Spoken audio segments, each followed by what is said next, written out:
E hoje eu queria compartilhar com os irmãos uma palavra que eu trouxe o tema como avaliando-me para avançar. Quem gosta de ser avaliado aqui? Tá difícil o negócio, né?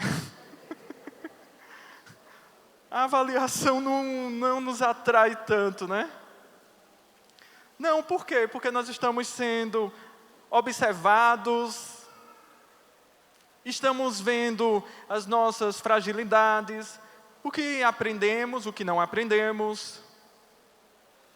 Não sei se você já teve a oportunidade de estudar, e foi fazer aquela prova, e de repente você disse, não caiu nada que eu estudei. Eita! Ou talvez aquela prova que você fez, e sabe o que acontece? Você saiu da prova dizendo, eu tirei 10. Quando foi ver sua nota foi 5. Então às vezes acontece isso. Mas como avaliarmos a nós mesmos para avançar? Avaliando-me para avançar. Eu quero te convidar a abrir lá na palavra do Senhor, no livro de Marcos. No Evangelho de Marcos.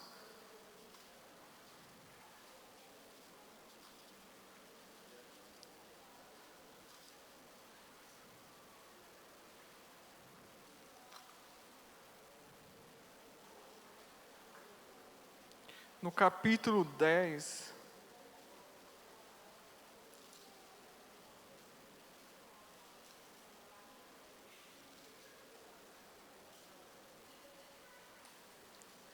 Antes de lermos, vamos orar. Oh Deus, no nome de Jesus, nós conseguimos te sentir neste lugar, Senhor.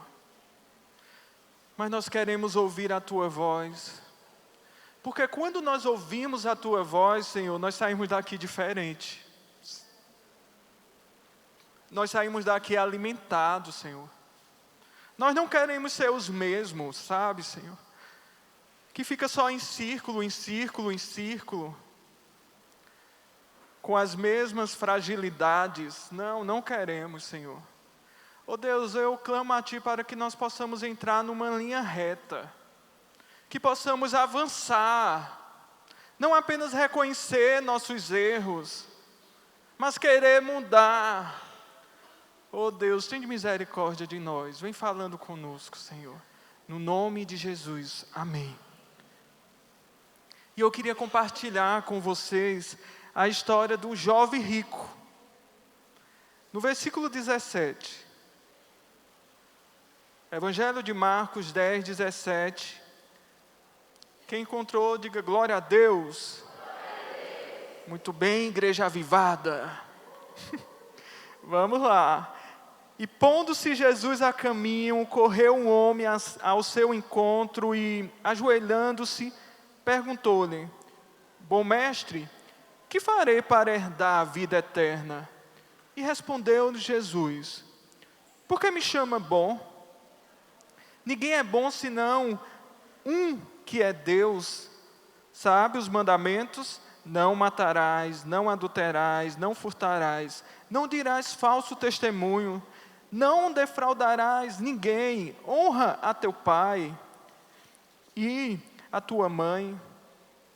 Então ele respondeu, mestre, tudo isso tenho observado desde a minha juventude. E Jesus, fitando, o amou e disse, só uma coisa te falta. Vai, vende tudo o que tens, dá-o aos pobres e terás um tesouro no céu. Então, vem e segue-me.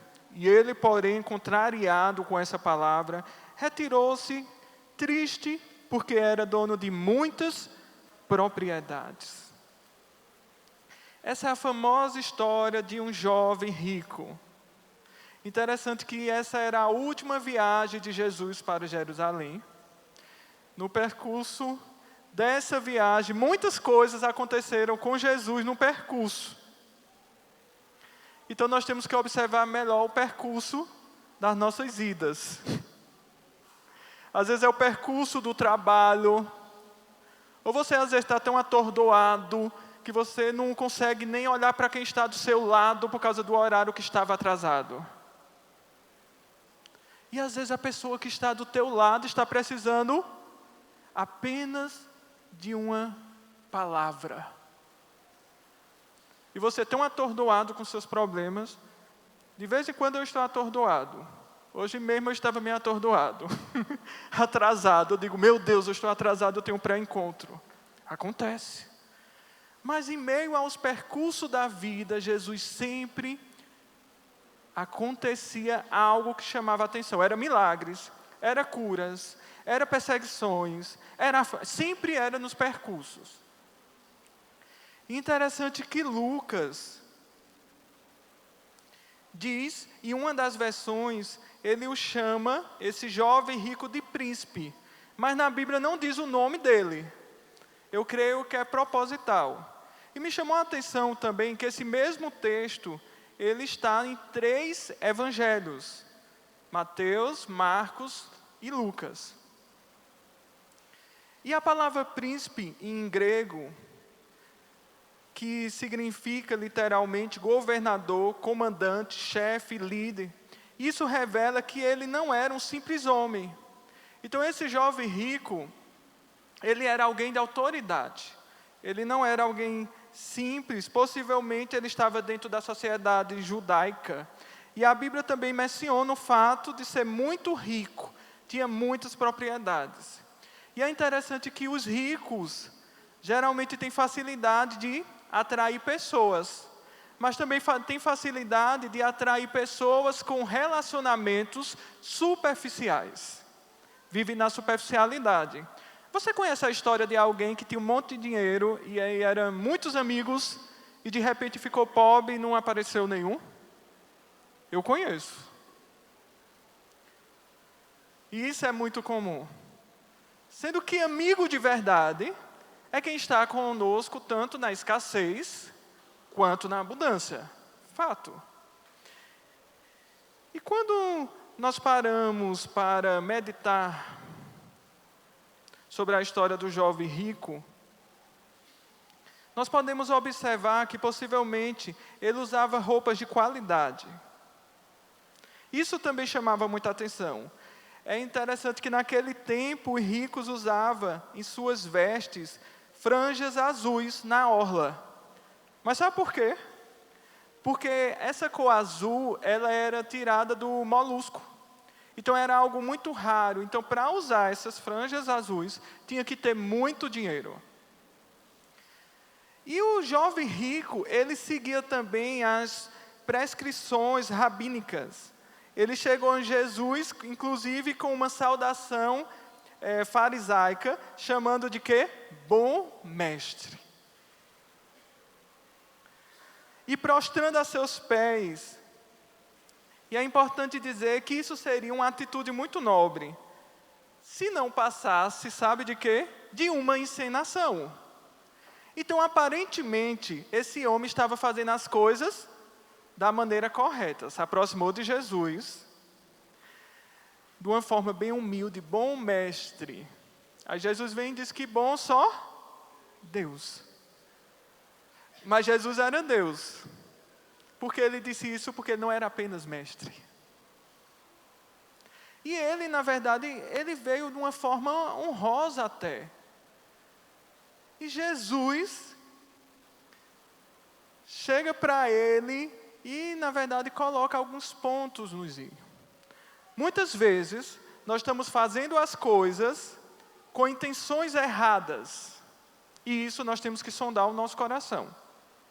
Aparentemente, nós estamos com a melhor intenção.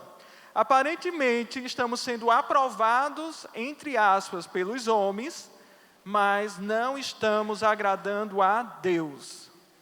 Isso fala um pouco sobre as nossas motivações. Gente, o coração do ser humano é... Keila disse, tenebroso. O coração do ser humano, só Deus na causa. Porque o nosso coração, ele é muito corruptível. Aí você diz, não, o meu não. Mas às vezes até com elogio você já se sente o tal. Como é? Então nós temos que rever as intenções. Por que eu estou fazendo isso? É para chamar a atenção? É para receber um elogio? Porque quando os nossos motivos são coerentes, são verdadeiros, são reais, sabe o que acontece? Não nos preocupamos com elogios. Porque nós sabemos que nós queremos agradar a Deus. Agora, quando os motivos estão adulterados, sabe o que acontece? Eu cheguei mais cedo na cela, eu arrumei as cadeiras, eu não ouvi nenhum muito obrigado do meu líder de cela. Eu acho que eu estou precisando orar por ele. Gente. Então, às vezes, os motivos estão adulterados. Eu quero muito entrar no louvor, porque eu quero ser usado por Deus. Mas será que é ser só usado por Deus?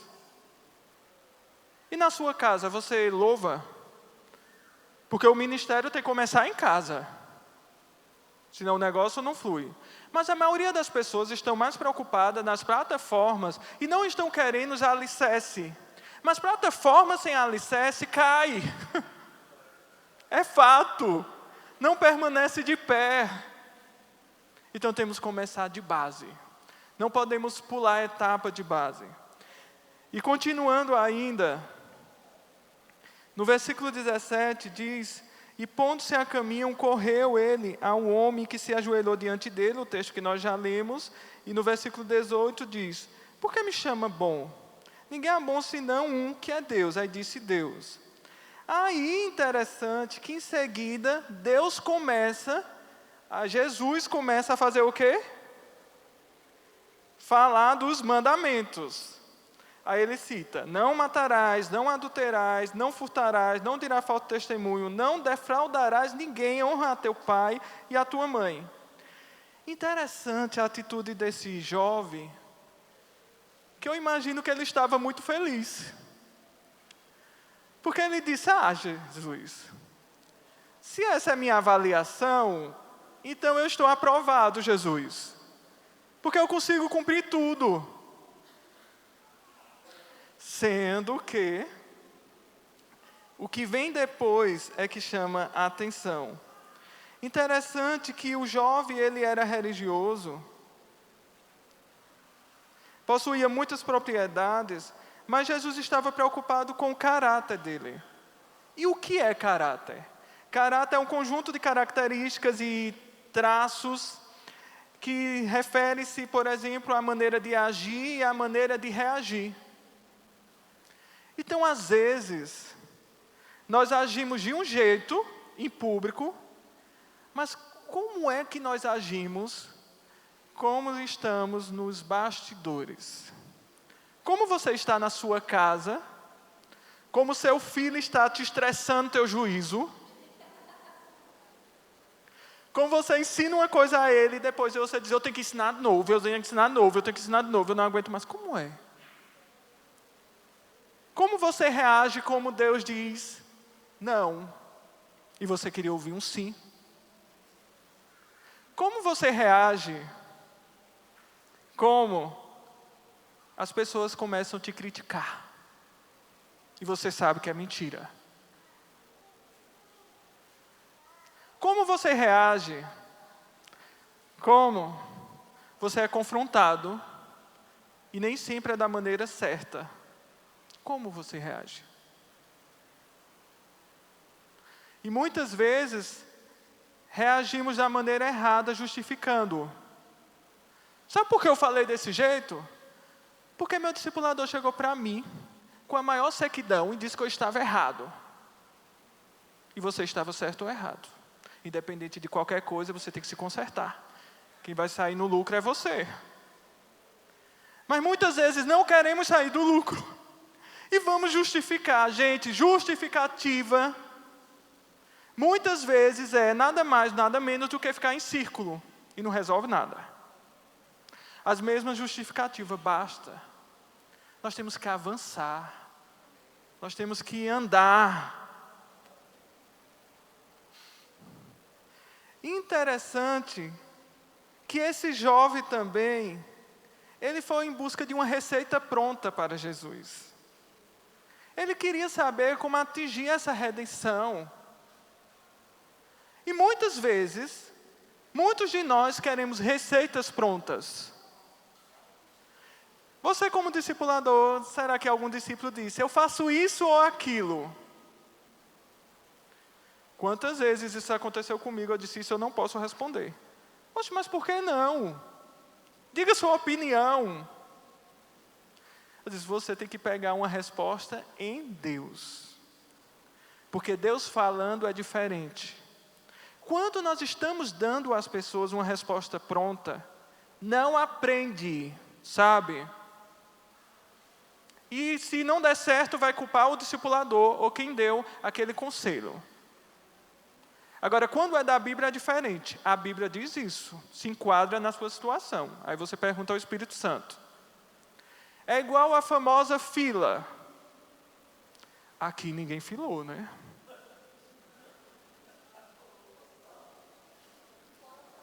Gente, eu nunca me esqueço. Eu não era crente e eu era muito bom em matemática.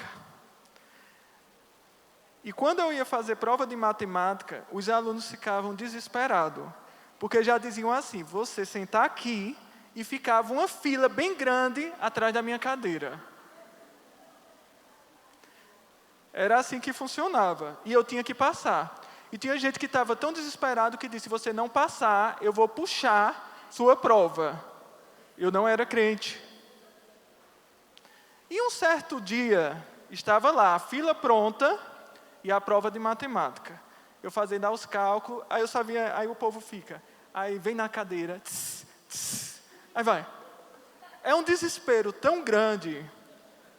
Aí eu fui e passei. O meu professor de matemática, ele viu. Ele pegou assim, ele chegou discretamente perto de mim. Aí quando ele chegou, ele viu um papel aqui, aí pegou e fez assim.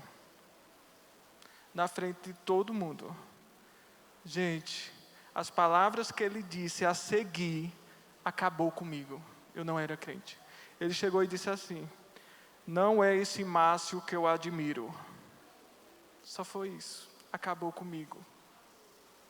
Eu fiquei tão acabado naquela prova, que eu fiquei vermelho.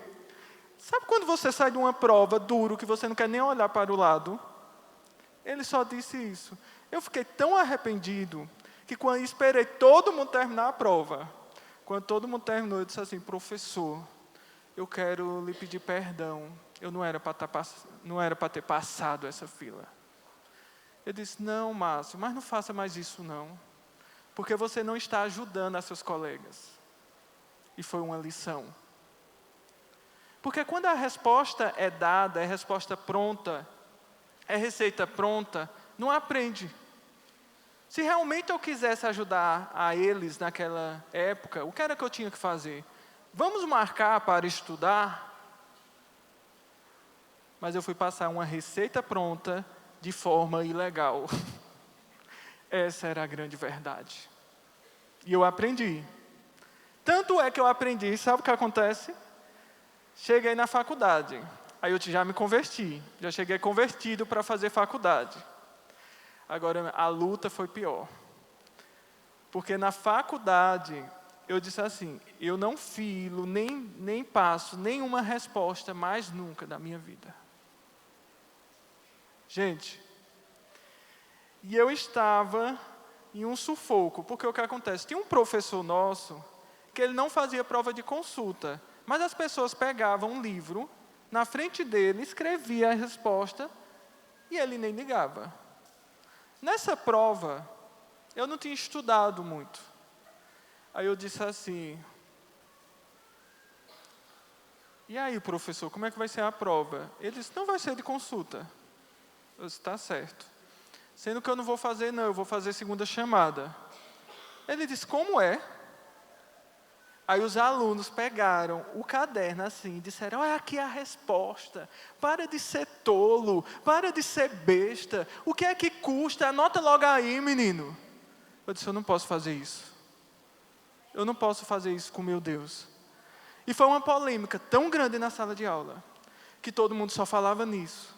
Eu sei que naquele dia, e ainda foi uma polêmica, porque o professor não queria que eu fizesse segunda chamada.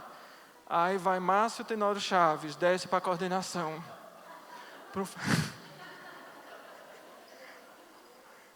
Quando eu desci para a coordenação, eu disse, eu não tenho condições de fazer essa prova, eu não tinha estudado, aí eu gostaria de fazer segunda chamada. Aí a coordenação disse, não, você pode fazer.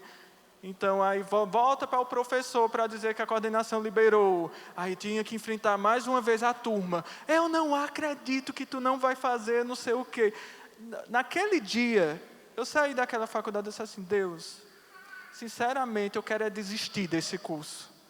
O pessoal é tão perseguido que fazer as coisas certas dá trabalho. E naquele dia, eu senti um conforto do Espírito Santo e Deus não deixou que eu desistisse. E hoje eu sou professor desse curso.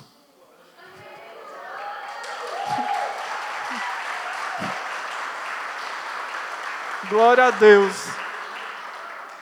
Interessante que essa mesma turma, quando estavam se preparando para a formatura, disseram, olhe, de todos nós, eu queria que Márcio fosse o responsável pela placa, porque ele não filou em nenhum período.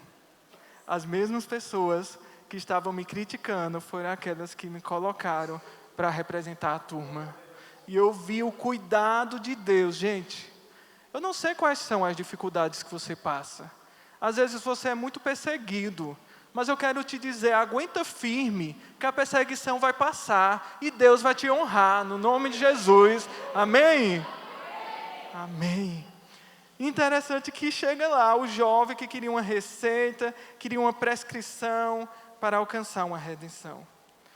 Sendo que me chamou a atenção algo que está descrito no livro de Marcos, que não está descrito nem no livro de Mateus, nem no livro de Lucas, que é justamente aqui, que diz aqui no versículo 21. E Jesus, fitando, o amou. Meu Deus, aquele jovem, ele conseguiu atrair o coração de Jesus, e ficou bem claro no texto que ele o amou. Mas ele tinha que corrigir. O pai corrige ao filho a quem ama. Você talvez não entende, talvez você está passando por umas correções do papai, e você não está entendendo muito não, e não está gostando não. Gente, eu não vou mentir, eu não gosto de ser corrigido não. Porque se estamos sendo corrigidos, estamos errando em alguma coisa. Fato. Mas o pai corrige ao filho quem ama. Então nós temos que se sentir amado. E isso eu aprendi desde pequeno. Parece uma coisa... eu lembro quando nós éramos pequenos, que ia para a casa da minha avó, eu e meus primos, eu nunca fui muito levado, mas eu tinha uns primos que eram muito, e meus primos quebraram o vidro do centro da minha avó. E minha tia, ela era bem brava. E eu lembro que ela disse, quem foi que quebrou? E eu sei que ela descobriu, e foi feita uma fila dos primos, e ela foi dando pisa. E todos. E eu não recebi pisa. Eu poderia ter achado, que massa, eu não recebi pisa. Mas sabe o que aconteceu comigo? Eu fiquei triste. Porque parece que você não se sente amado. Então eu disse, todo mundo está participando dessa pisa.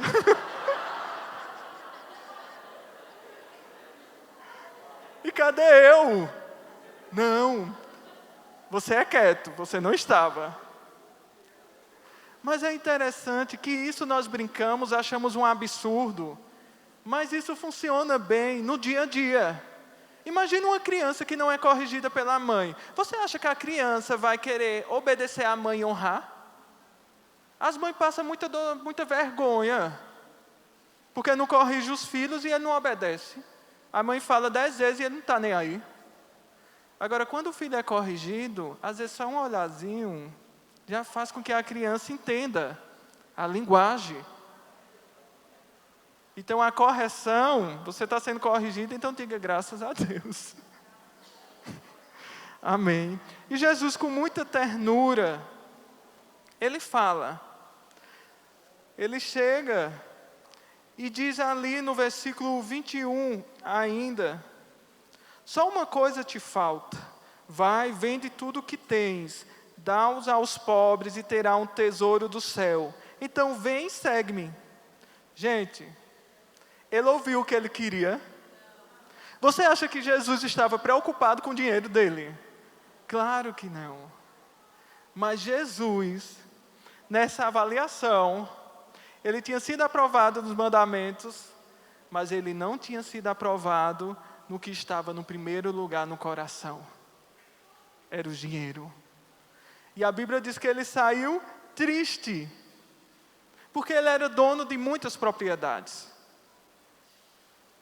Ele não saiu, Jesus, eu vou vender. Não, porque aquilo estava no coração dele. Ele não estava disposto. E logo em seguida, se você for lendo, Jesus começa a falar sobre as riquezas. E eu sei que o Senhor, Ele quer nos abençoar, mas não quer que a bênção material esteja no nosso coração. Os irmãos estão entendendo?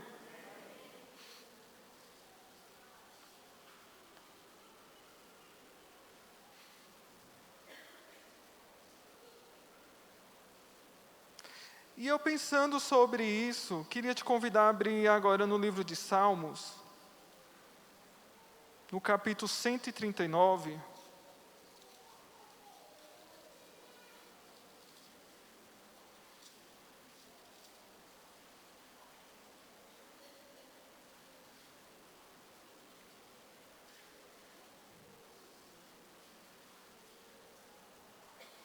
No versículo 23.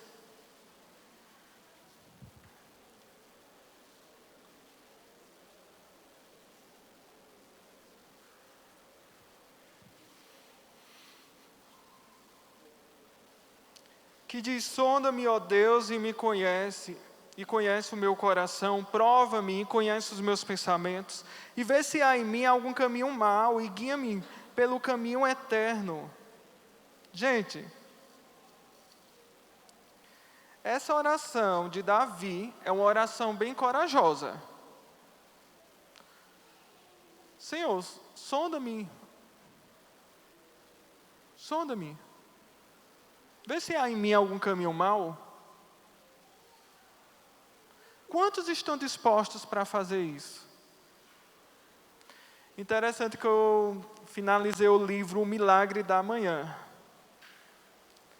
Esse livro, para mim, tem sido um livro confrontador. Também não gostamos muito de ser confrontados, mas é necessário. Porém, eu não gosto, mas eu preciso. E esse livro, ele fala algumas coisas bem interessantes. Ele diz, nesse livro, fala da necessidade de nós termos um feedback, uma avaliação dos outros.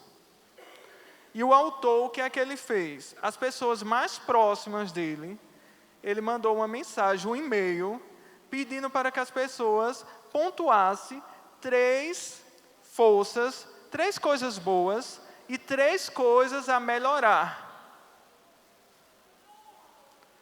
E aí, está disposto?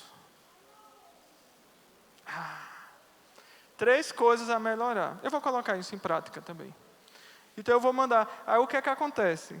Sendo que ele diz, não se preocupe, não fique chateado. Eu não vou ficar chateado com você se você colocar coisas difíceis de se ouvir. Mas eu e você estamos dispostos a ouvir coisas difíceis? Por exemplo, Pastor Márcio, você é muito orgulhoso. Eu orgulhoso? Quem é você para dizer que eu sou orgulhoso? Aí outro chega para mim e diz assim, olha, você é muito obstinado, você não muda por nada. Eu? Nunca ninguém me disse isso. Então, às vezes, não é tão fácil nem tão simples passar por uma avaliação assim. Não quer dizer que tudo que as pessoas vão falar é verdade, fato. Mas o mínimo que deve acontecer nós refletirmos sobre o que foi falado. Eu lembro logo quando eu comecei a faculdade, tinha uma colega de grupo que ela chegava e dizia assim, era do mesmo grupo. Um dia ela chegou e disse assim, fulano, mas tu é gente boa. Ciclano, tu é demais, não sei o que, ciclano. Falou de todos, e eu? Não falou nada. E aquilo estava me incomodando, sabe? Ela chegava e dizia, fulano, fulano, fulano, fulano, e eu? Nada. E aquilo ficou no meu coração, um dia. Aí depois passou, e um dia nós fazendo grupos de trabalhos e tal, ela disse assim, Márcio, eu pensei, sabe o quê? Que tu assim, era muito de querer saber. Aí eu disse, meu Deus, eu tinha passado essa leitura para ti, pois me perdoe, mas eu vi que tu não era nada disso não. Mas aí, sabe o que é que eu trouxe para mim?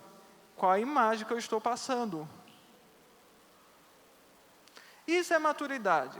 Sendo que maturidade não é nós passarmos apenas por um processo avaliativo e sabermos os nossos pontos bons e os pontos que tem que melhorar. Mas o que é que você vai fazer com essa informação?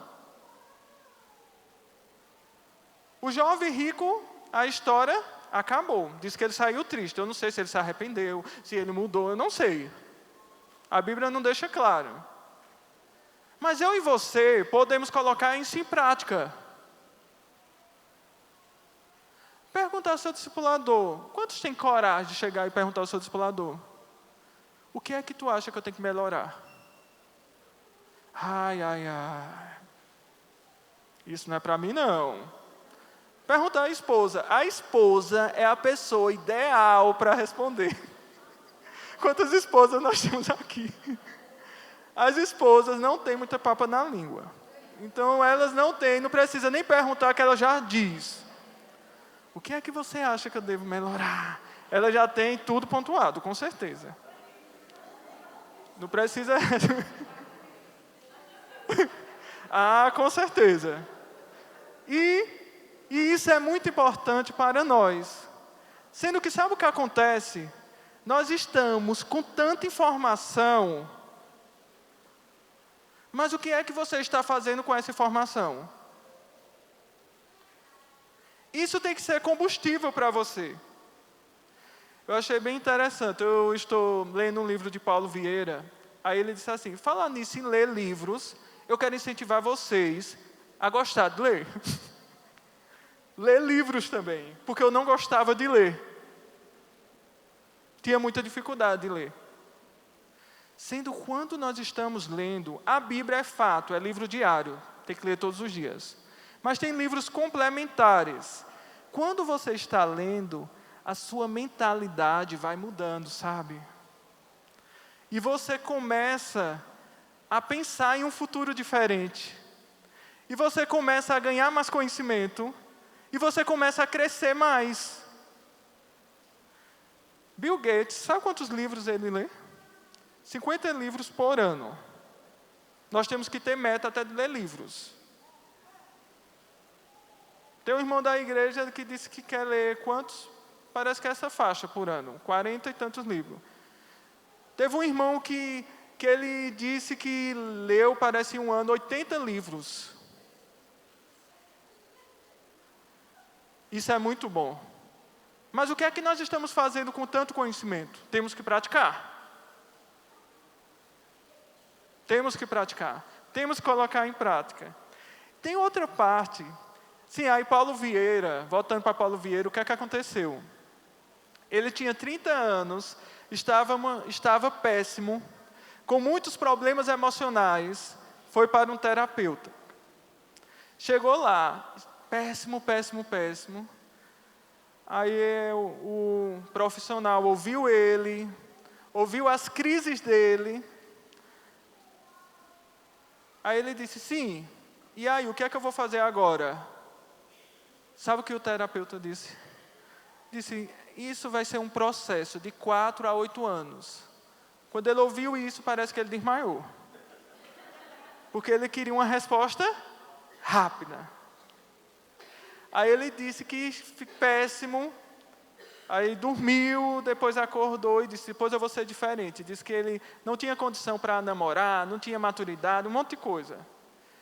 Depois que ele se posicionou, foi um giro tão grande na vida dele, que ele, com um ano depois, estava com uma namorada, que ele tinha muito problema com isso, que se tornou a esposa dele. Ele conseguiu um carro novo, Deus abençoou ele é evangélico, e, se eu não me engano, uma casa, em um tempo curto também, que não tinha nada, que estava péssimo, amargurado e frustrado. Ele disse que através das atitudes dele, Deus realmente diminuiu os processos. O terapeuta disse 6, 8 anos, e olhe lá. E aí? Quanto tempo que você precisa para avançar? E tomar a responsabilidade para si. E realmente ter um futuro diferente. Porque muitas vezes, nós somos muito românticos, sabe? Não num aspecto relacionamento de esposo e esposa. Mas sabe qual é o aspecto que eu queria falar? Ah, Senhor, eu sei que o Senhor tem um emprego maravilhoso para mim. Eu vou ganhar meus 20 mil reais. Não estuda, não faz curso novo, mas eu vou ganhar. E aí? Do mesmo jeito, então, às vezes, começa a romantizar muitas coisas. Às vezes é casamento. Ah, eu quero me casar, para as mulheres, com um homem de cavalo branco. Tem que ser um príncipe, tem que ser um homem de Deus. Isso é padrão. Mulheres, quantas mulheres solteiras temos aqui? Levanta as mãos, com a cara bem feliz. Deus é bom. Amém. Mas, sabe o que acontece? O primeiro item tem que ser homem de Deus. Porque se não for homem de Deus, não dá. Não serve, porque senão vai sofrer. Sendo que não vamos romantizar muito. Não precisa ser um homem no cavalo branco. Ah, sonhei tanto com isso, né? Gente, às vezes, há muito, na verdade, romance. E ainda mais, aí diz no final, tem que ser muito rico. Gente... Às vezes Deus não vai dar um muito rico, mas vai dar um homem trabalhador. Mas se for um preguiçoso, vai dar um homem trabalhador, que vocês vão trabalhar e vão conseguir os bens de vocês. Agora, às vezes, nós começamos a imaginar coisas irreais. Os irmãos estão entendendo? Mas nós temos que se posicionar. Temos que se posicionar. Então nós temos que tomar para si a responsabilidade. Onde você quer chegar daqui a 10 anos? Não sei. Onde você quer chegar daqui a 5 anos? Também não sei. E onde você quer chegar daqui a 1 ano? Muito menos. Meu irmão, você não vai chegar em lugar nenhum. Porque se não tem meta, se não tem objetivo, não vai sair do canto. É a verdade, para sair do canto tem que ter objetivo, meta e estratégia. Vou avançar e vou conquistar. Interessante que Canaã não veio de mãos beijadas, não. O povo teve que conquistar. E de início acharam o que os espias? A grande maioria. Que era muito grande. Nós não vamos conseguir, não. Mas Deus, eita, Deus tremendo, disse, não, as coisas não tem que ser de mão beijada, não. Você tem que lutar. Não adianta sonho sem luta, porque senão vai para o cemitério. E se o arrebatamento não for antes, vai mesmo. Por isso que um dia eu fiz um discipulado no cemitério. Porque Deus queria falar conosco no cemitério. Lucas não esquece, né, desse discipulado. Mas foi muito importante para nós. Porque nós estávamos andando ali nos túmulos. E Deus estava ministrando. É verdade, irmãos. Pensa que Deus não ministra no cemitério, não, é? Daqui a pouco está na moda fazer discipulado no cemitério. Não, foi algo específico. Foi algo específico.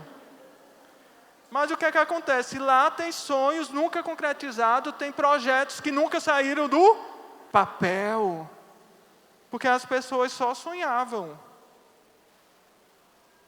Amém? Então eu quero te convidar a ficar de pé nesse momento.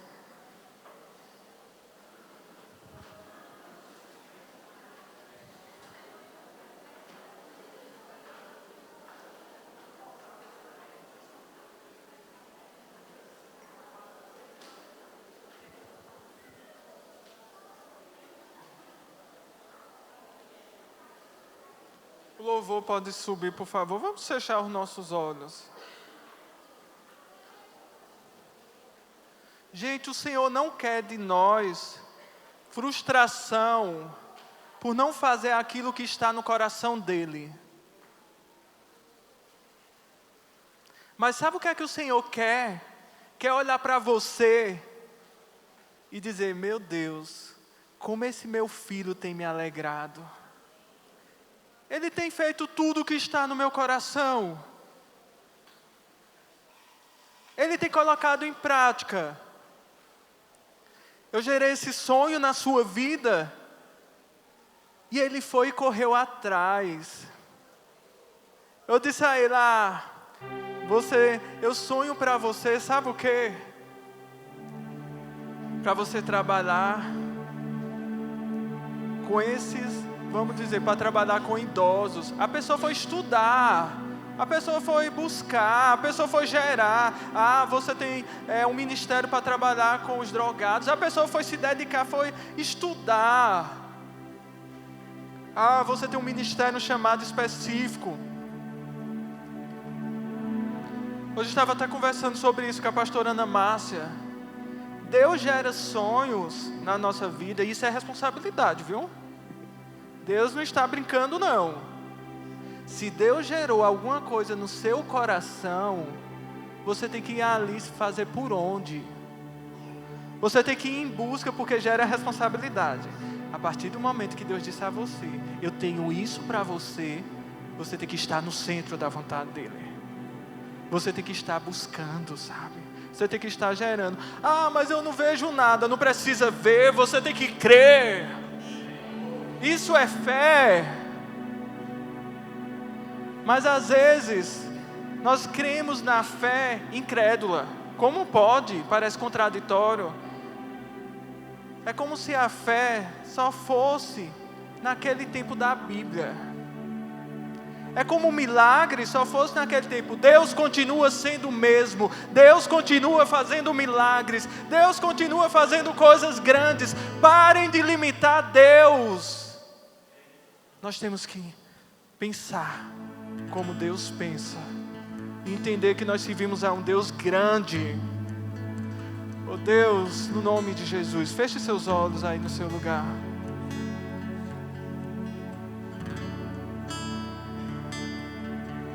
Eu não imaginava que iria terminar essa palavra falando de sonhos.